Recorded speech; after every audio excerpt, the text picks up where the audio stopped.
The moon hung like a pale disk in the ink-black sky, casting eerie shadows on the desolate road ahead. I gripped the steering wheel tightly, trying to quell the unease gnawing at my gut. It was a mistake to take this route through the forest. They warned me about the dangers of driving at night, especially in these remote parts, but I had brushed off their concerns as mere superstition. Now, alone in my car, I wished I had listened. The trees loomed over the road, their branches clawing at the darkness like skeletal fingers. The wind whispered through the leaves, a haunting melody that set my nerves on edge. The headlights cut through the gloom, revealing glimpses of the road ahead. Every so often, I thought I saw movement in the shadows.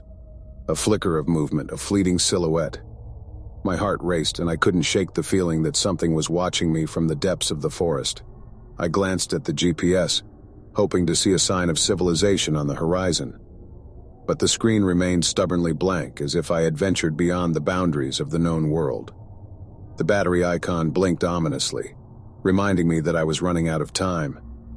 I cursed myself for not bringing a charger, for not being better prepared. Panic began to bubble up within me, threatening to consume my rational thoughts. A sudden chill swept through the car, causing me to shiver. The temperature had dropped drastically, and I could see my breath misting in the frigid air. I reached to turn up the heater, but the dial wouldn't budge. The air grew colder, and I wrapped my arms around myself, seeking warmth and comfort that remained elusive. As I continued to drive, a sense of disorientation settled over me. The road seemed to stretch on forever, each bend revealing another stretch of desolation. It was as if time and space had lost their meaning, and I was trapped in an endless loop of darkness and uncertainty. My thoughts began to blur, and I questioned my own sanity. Was I still on the road, or had I veered off into the forest, lost in a labyrinth of trees? I blinked, and suddenly the road was gone. My heart lurched as my car jolted over rough terrain. I slammed on the brakes, sending the car skidding to a stop. My breath came in ragged gasps as I stared out the windshield, confronted by an expanse of gnarled trees and tangled underbrush. How had I ended up here? I hadn't seen any turnoffs or intersections. It was as if the road itself had vanished, swallowed by the sinister landscape.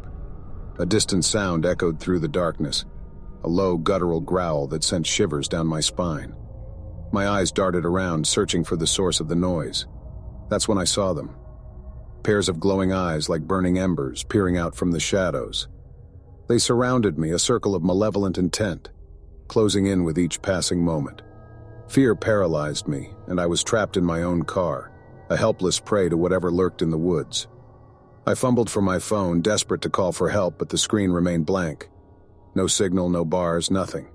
It was as if I had been cut off from the outside world, left to fend for myself in this nightmarish realm. The eyes drew closer, their unnatural glow illuminating the darkness with an eerie, otherworldly light. I could hear them now. The sinister whispers that seemed to originate from all directions, surrounding me like a chorus of malevolent voices. I clutched the steering wheel, my knuckles white with tension. There was no escape. The eyes were closing in, their presence suffocating, their intent malicious.